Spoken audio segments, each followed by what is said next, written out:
नमस्कार मित्रांनो, स्वागत आहे आमच्या यूट्यूब चॅनलवर।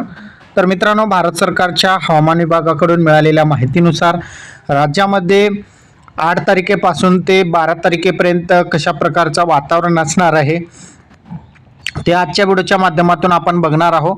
त्यासाठी हा व्हिडिओ शेवटपर्यंत बघा। चॅनलवर नवीन असाल चॅनलला सबस्क्राइब करा।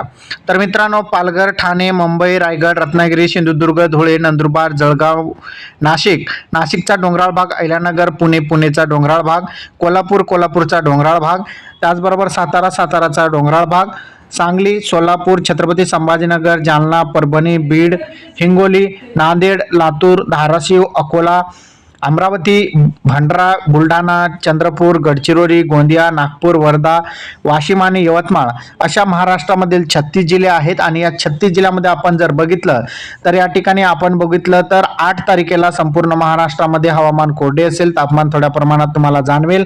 त्यानंतर 9 तारखेला सुद्धा हवामान संपूर्ण कोरडे, कोणत्याही ठिकाणी पावसाची शक्यता नसणार आहे। 10 तारखेला सुद्धा संपूर्ण हवामान कोरडे आहे, त्यामुळे कोणत्याही ठिकाणी पावसाची शक्यता नाही। 11 तारखेला सुद्धा संपूर्ण हवामान या ठिकाणी कोरडे राहणार आहे, कोणत्याही ठिकाणी पावसाची शक्यता नाही। त्याचबरोबर 12 तारखेला सुद्धा संपूर्ण हवामान कोरडे राहणार आहे, कोणत्याही ठिकाणी पावसाची शक्यता नाही। तर अशा प्रकारे बघितलं तर राज्यातील जे काही जिल्हे आहेत त्यामध्ये पुढील 5 दिवस कोणत्याही ठिकाणी पावसाची शक्यता नसणार आहे, त्यामुळे नागरिकांनी काळजी करण्याची आवश्यकता नाही। कोणत्याही ठिकाणी तुम्हाला पाऊस वगैरे पाहायला मिळणार नाही।